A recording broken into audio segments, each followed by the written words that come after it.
Well, then there's also to consider that we are the minority opinion. I understand that. And that we just have a different taste.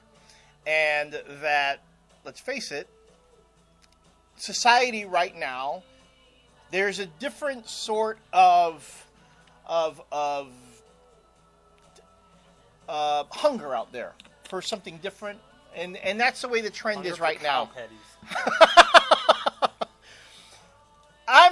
Because I'm a writer myself, and again, looking at this list and looking at what's really selling, and don't get me wrong, it's not like this. I don't think this whole top 10 list sucks donkey balls. I mean, Mighty Avengers, except for the art, is absolutely terrible. Right, Uncanny X-Men, and the only reason I'm happy that Matt Fraction is writing an X-Men book, and it's doing well. I mean, I think Matt Fraction's a top-notch writer. Again, Buffy the Vampire Slayer. Hulk versus Wolverine, great. I have not been reading the Old Man Logan thingy, so I could care less right now. And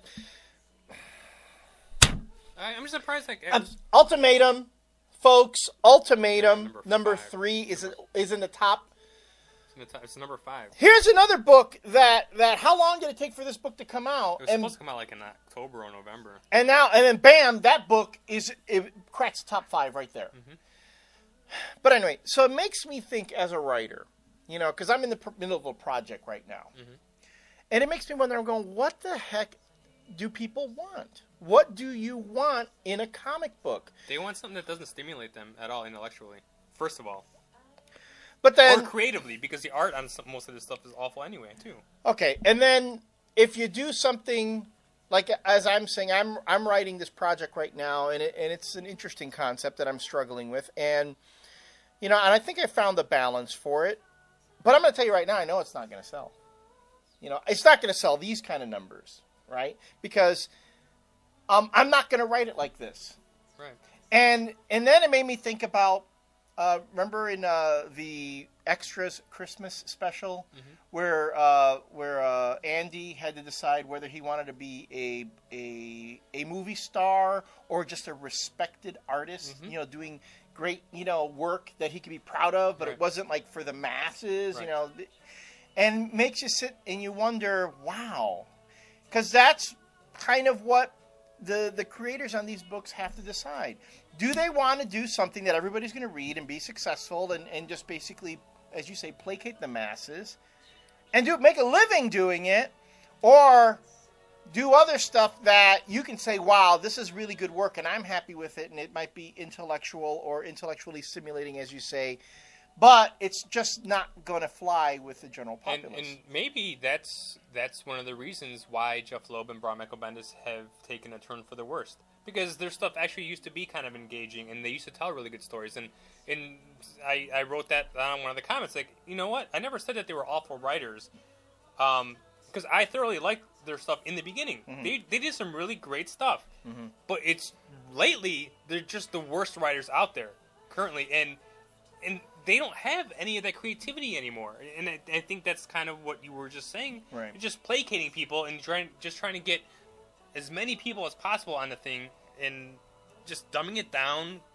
considerably. But I don't know how... I don't understand what the deal with the Avengers... But I can't understand why people just like watching their superheroes sit around a table eating Chinese food and talking. Well, and not doing and just being ineffective is what they're doing. Yeah. The Avengers have spent the last 10, 12 issues... just being reactive to everything, and now on the heels of Secret Invasion being incredibly ineffective, just sitting around and talking about things with the stories not moving, and just, I mean, yeah. And it's not even like, a lot of people are like, well, those are really great character moments. And no, they're not. They're really boring, contrived, generic character moments. Well, I think they're good character moments, but I think there's a lot, as I said last time, I think right now Bendis is trying to strike that balance between the character stuff and the big slam bang action, and he's just not able to strike it right now. Because for crimini's sake, how many times are the Avengers going to fight the Hoods group again? And on top of that, get their asses handed to them every time. Mm-hmm. These are supposed to be the Avengers. But again, it's a top selling book, and I'm sorry, and we're not even talking about we're talking about Dark Avengers 2, which is villains posing as heroes, and where New Avengers has too much talk. Dark Avengers has nothing but slam bang, Right. gratuitous violence and action with no character. Right. You know, hardly any character in it, and characters I don't even care for. Right. Well, in any case, I got to put this out there. What do you folks want? I know there's somebody on our comment boards who keeps wanting the new Marvel Adventures comics to have blood and violence in them. It's not going to happen because that's a young reader's title, for goodness sake. You're not going to get that. No. I don't think there should be blood and violence in any Spider-Man comic, to tell you the truth. Yeah, that's true. But I mean, it's Spider-Man. If it's something else, but like even you look at the Marvel Adventure books, they're all the core like heroes, like Avengers, Fantastic Four, Spider-Man, the classic Avengers. That stuff shouldn't be like that. I mean, unfortunately, those Marvel Adventures are what comics used to be. Yeah, like just the regular comics. Right. But now the regular comics are so violent and mature that the kids lines are kind of what comics used to be. Right.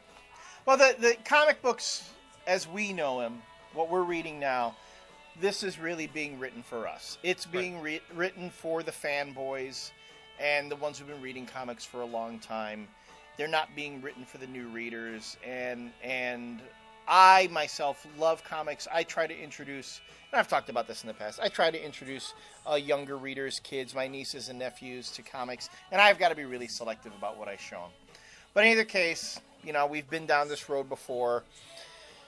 I look at this top 10 list, and part of it makes me really happy, part of it kind of disappoints me, and the market has spoken. I guess that's just what people want.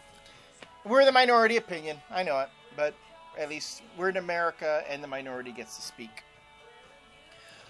All right, on that note, we're going to end this segment, and we'll come back with some reviews. Actually, with some stuff that we like and some stuff that we didn't like, but you'll see. We'll see you then.